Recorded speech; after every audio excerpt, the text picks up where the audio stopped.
65 years ago today, Lou Perini moved his Boston Braves National League Baseball team to Milwaukee and changed how sports operated. Perini took his business to a stadium that was funded by taxpayers, complete with a generous lease. Major League Baseball and sports owners found that cities would pay to get their businesses into their towns. In 1950, Milwaukee politicians approved funding for the construction of a park with taxpayers' money. The idea was simple. The stadium would be used in an attempt to land a Major League Baseball team and keep the Green Bay Packers, National Football League franchise, in town for a couple games a year. Milwaukee had hoped to get the Packers permanently.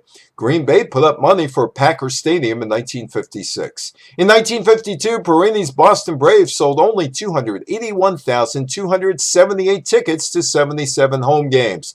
Perini lost money and considered moving to Toronto but settled on Milwaukee after St. Louis Browns owner Bill Veeck planned to move his Browns to the city. The American League blocked Veeck's move. Perini had a business tie in Milwaukee. He owned the American Association's Milwaukee Brewers, his AAA farm team. On March 13th, Perini announced his intentions to take the Milwaukee offer.